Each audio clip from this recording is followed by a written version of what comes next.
Today's episode is brought to you by Dangerous Animals. From producers of Longlegs comes a new species of serial killer in Tucker, a shark-obsessed boat captain abducting young tourists to feed the ocean predators below. But when rebellious surfer Zephyr finds herself in Tucker's jaws, he may have bitten off more than he can swallow. Hassie Harrison, Josh Houston, and Jai Courtney star in Dangerous Animals, only in theaters June 6th. Get tickets today at dangerousanimals.movie. This episode is brought to you by Temptations Cat Treats. Your cat will come running for the perfectly irresistible Temptations Creamy Puree and Temptations Lickable Spoon Cat Treats. The best time to feed lickable cat treats to your cat is anytime. Feed by hand for a playful moment, in a bowl for a creamy treat, or as a topper to make mealtime fun. Visit temptationstreats.com to learn more. This message comes from Greenlight. Ready to start talking to your kids about financial literacy? Meet Greenlight, the debit card and money app that teaches kids and teens how to earn, save, spend wisely, and invest, with your guardrails in place. With Greenlight, you can send money to kids quickly, set up chores, automate allowance, and keep an eye on your kids' spending with real-time notifications. Join millions of parents and kids building healthy financial habits together on Greenlight. Get started risk-free at greenlight.com/Spotify.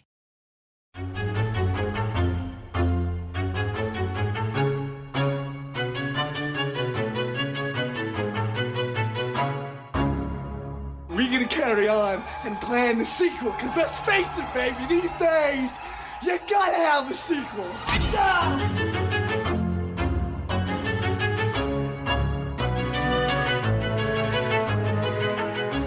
And welcome back to Microqueers. It's our sporadic queer horror movie roundup, and I'm Joe. And I'm Trace. And yes, we are celebrating the 10th anniversary of Ted Geoghegan's 2015 film, We Are Still Here. One of those, like, Barbara Crampton movies. It's, like, kind of came out after... Wow.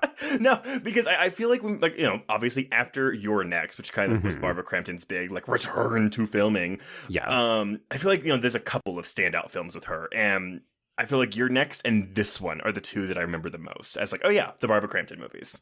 Yeah, it is interesting that you say that. I laugh because, I mean, obviously Barbara Crampton has quite a storied career. She has really returned in a big way in the last couple of years, in part because of, yes, films like this, You're Next, Jacob's Wife, and that kind of stuff. So I'm glad that we're having a Barbara Crampton renaissance, but I laugh because this, I think, was the second movie that I had seen her in, because I never watched any of her 80s titles. Joe, I was the exact same, to the point where, like, I remember when I went to go see Her Next, like, what, that came to theaters in 2013 after, like, you know, screening at a festival in 2011, and everyone was going apeshit for Barbara Crampton, and I was like, I don't know who that is, like, because I'd never seen Reanimator, I'd never seen From Beyond, I've never seen Chopping Mall, I've seen these movies now, sure, but 10 years ago, I wasn't really getting, like, what the big deal was about Barbara Crampton's presence in these movies.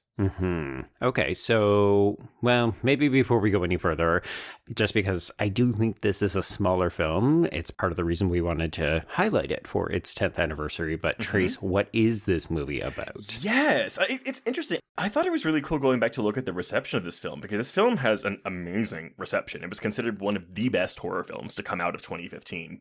But what we are looking at here, we have here's our basic log line. In the cold, wintry fields of New England, a lonely house wakes up every 30 years and demands a sacrifice. And that is what this movie's about, but that's also kind of the backdrop for the real, true, quote-unquote, story going on here, which is parents grieving the loss of their child. Indeed, yeah. It's funny, right? If this movie had to come out, I want to say even 3 or 4 years after this, we would be lumping it into the elevated horror discussion.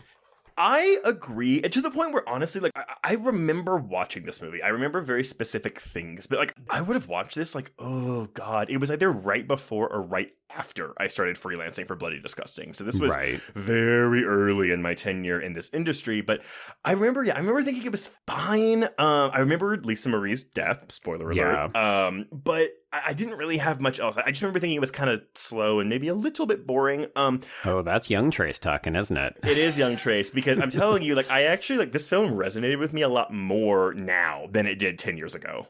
I agree. Yeah. I mean, I think it is a little bit slow. It's contemplative, but I would almost even catch myself and say it's measured. It's very deliberate. I really appreciated the quietness of the pacing. And then all hell fucking breaks loose in the end of this movie, which I totally forgot. I only remembered the FX work, or like the makeup work on the quote unquote villains, the Dagmar family, because I remember finding it very striking how black and burnt they were with those really white eyes. Like the contacts are so good in this film.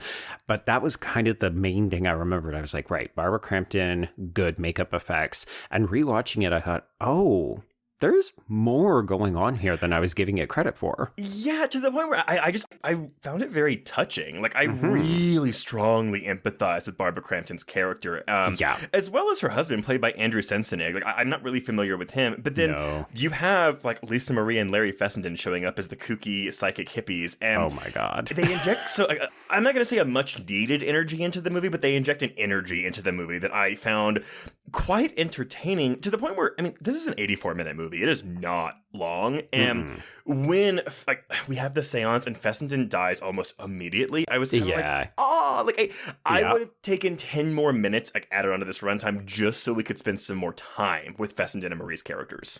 Absolutely. And I can't help but feel like it's a really strong, deliberate, creative choice to kill Fessenden so quickly, because not only do we need to get into that last act, but also it's like, oh, you like this character because he's not sad. He's actually kind of funny. You know, I love a druggy character because just in horror films, they often bring a very specific kind of energy. And Fessenden is so kooky fun in this movie. And then you're like, oh no. Oh, bad shit is shit is happening in this film. It escalates very quickly to the point where, honestly, there is one scene I think I would cut out of this movie. And I think it's unnecessary and kind of clumsily delivered exposition, but there's a scene in the middle of the movie when the two main human villains, Dave McCabe and Kat, they go to the bar to yell at the barkeep, Maddie, and then that's when they explain, oh, every 30 years this evil wakes up, oh my God. And I was like, okay, that's clearly here for the audience because Maddie knows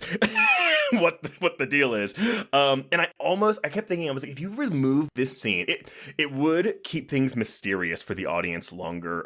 But I don't know. I kind of wish it was like that. I found myself more interested in the grief story than the town story. But again, where it goes in the third act, I thought was fantastic. I can't help but feel like it's a bit of a studio note. And I don't know how many we would have been getting on a film this size. Like, this is an indie film, for sure. I will say, it's polished as fuck. It looks great. Well, it's also a period piece. Like, this is the 70s, and granted, we are mostly staying in one house, but I think the costuming is at least period appropriate. Yeah, but I do agree with you. It feels like it's in there because somebody said, make sure that everybody understands what's actually going on, which then makes a later reveal redundant when Dave actually fully confronts the Dagmar family and says, oh, why are these people still alive? We made this deal with you every 30 years. And it plays like it's meant to be more of a reveal. And you think, we already knew this. We saw this 25 minutes ago. That's what I thought as well. So again, minor quibble. I just it's like a 2-minute scene tops, but I don't think it's fully necessary when, again, like you said, we have that reveal at the end. But but what do you think of this cast? I like them. I mean, it's interesting to watch a film that is about adults and like very clearly adult issues, like to the point where when Jacob and May's adult son shows up with his girlfriend, and again, it adds a different kind of young, youthful, vibrant energy, but they also just immediately die in highly entertaining fashion.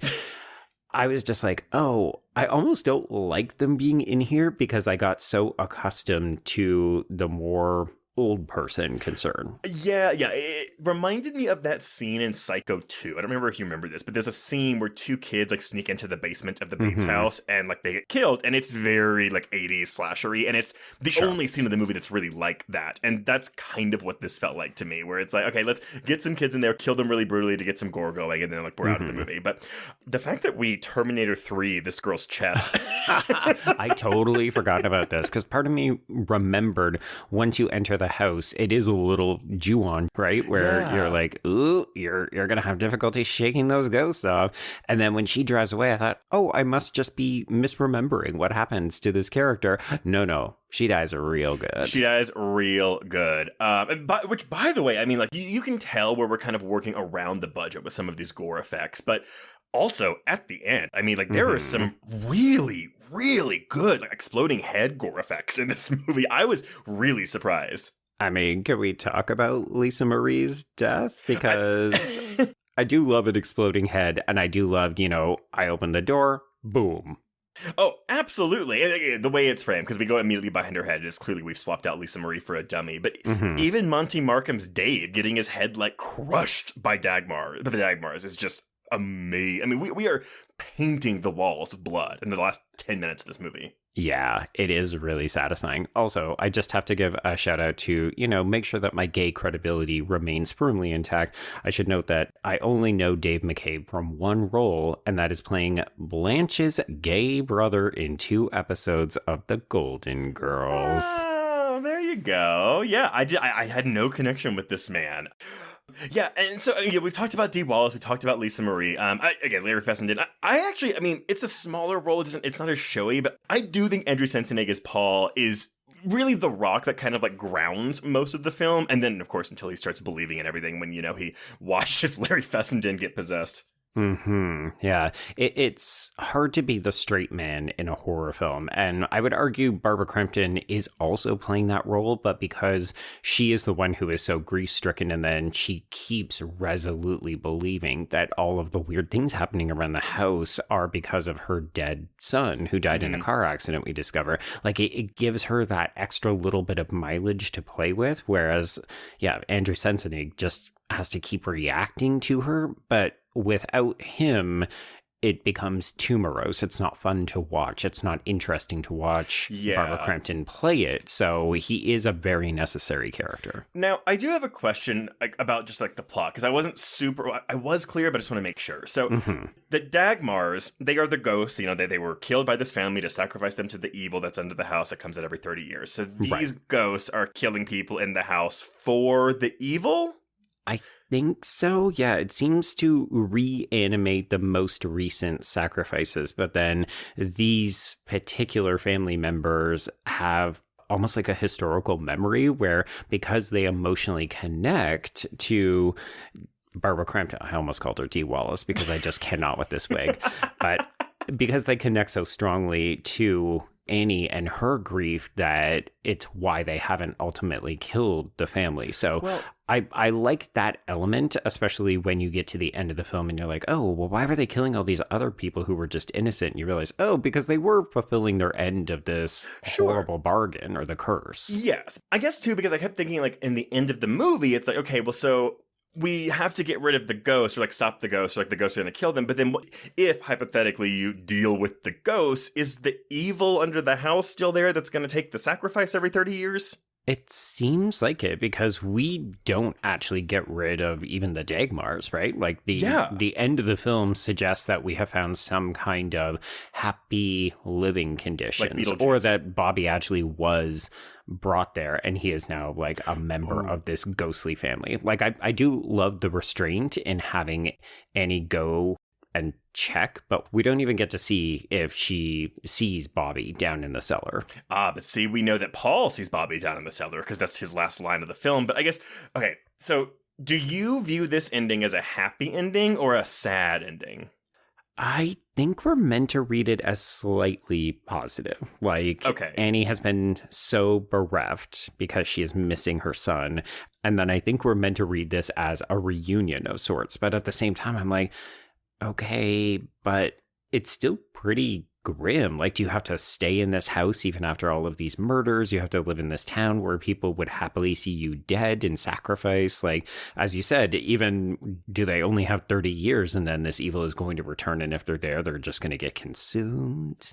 So I want to believe that it's a positive leading ending, but I guess there's something that the May character says earlier in the film where she says it's not Bobby's spirit, but it wants you to think it's Bobby's spirit. And so while, yes, we have this like Beetlejuice situation where it's like, oh, cool, we're going to live harmoniously with the Dagmars. Like, let's go to the basement and see Bobby. I almost believe it's like, oh no, Bobby's not there. Bobby has moved on, whatever. Like, why would he be in this house if he didn't die here? This is the evil, again, like feigning Bobby's presence to get you down there. Yeah, so I don't know if I believe this, but it's a possibility that I've considered, is that once Anne and Paul go downstairs, they become... They're going to get eaten. Yeah, exactly. Yeah. I love the open-ending ambivalence of that, right? Where we can read it either way. I guess it sort of depends on how you want to interpret what has come immediately before. As far as we know, Annie and Paul are safe because they have survived the evil up to this point. I guess to me, though, this is another kind of the grief part comes back into it, where it's like, and granted, their son died 2 months ago, so I get it. Yeah. But it's also like, by Barbara Crampton walking down that basement into, like, to go find her ghost son, it's kind of like, oh, like, you're not moving on either, and that's bad. Mm-hmm. I don't know. Yeah. Yeah. Just I think it's open-ended. Like, you can read it any way, and I would rather read it the positive way because I just want to be in a good mood. But sure. Yeah. I'm also curious because I know if you look at the Wikipedia page for this film, we see that it was intended as a bit of a tribute to Fulci's The House by the Cemetery, which is from 1981. You and I have not seen this movie, but we both read the description of it, and it does seem like there are some narrative overlaps or homages at play in this film, We Are Still Here. And I'm curious, like, maybe listeners, if you have seen Fulci's movie, are there other elements that might suggest that we should read this ending in a particular light that we're maybe missing? Yeah, but as it stands, though, this is just a really nice, like, character-focused, like, little chiller with, again, I think I walked in thinking there was going to be less ghost action than there was. It's a pretty good balance. It is a good balance, yeah. And I want to give a shout out to the direction, because I really like when we use the handheld shooting format to kind of suggest that there's a bit of voyeurism. Are we seeing things from the point of view of ghosts? And I just think that this film is a good calling card. So as a first-time feature, this is pretty fucking solid. Oh, I fully agree. And Geoghegan has done 2 more films since this, 2017's Mohawk and 2023's Brooklyn 45. I have not seen Mohawk, but I did quite like Brooklyn 45, which does bring Larry Fessenden back into the fold. Okay, yeah, I heard good things about the latter film, and I always wanted to check out Mohawk because I heard that the main character in it is bisexual, or there's a bisexual narrative thread in that film because, queer director. So. I was going to say, like, I think Geoghegan is bisexual, so that actually would make a lot of sense. Yeah. And it's also indigenous, which is like something I'm always gently interested in. Sure. But yeah, no, overall, I agree. This is a great calling card for Geoghegan. Everyone, if you have not seen this, again, it's 10 years old. It was highly, it's got like a 96% on Rotten Tomatoes. It's highly acclaimed when it came out, but I just think it's a little film, and it's been 10 years. Exactly. And this is also, like, right when the A24 boom was starting, and then those, like, independent films started really taking the center stage. Stole its thunder. A little bit, yes. Yeah. But, yeah, everyone, good movie. And until next time, we can cross out, We Are Still Here. Indeed. And cross out microqueers.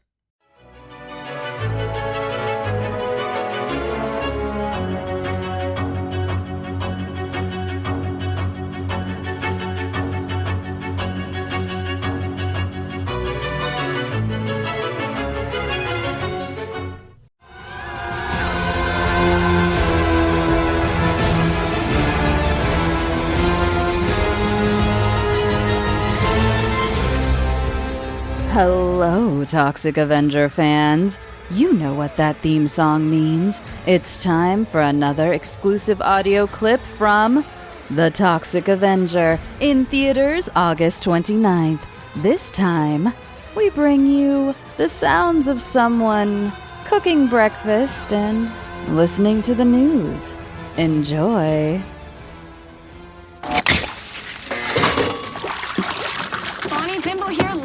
New Chemistry High School for varsity tournament season. Coach Stanwyck, what can we expect from the Crimson Beaks this year? New Chem is gonna nuke them. Wouldn't want to be the Kennedy Cougars this Saturday, huh? Man, fuck the Cougars! Oh. Fuck the Cougars! Oh my God. So switching gears, we have a special exclusive... Okay, that's great. Do you want to be part of a winning team? Want to stand up against the forces of evil, like the Kennedy Cougars and beyond? Join the fight at I'mWithToxie.com and then see The Toxic Avenger in theaters on August 29th. That's I'mWithToxie, TOXIE.com.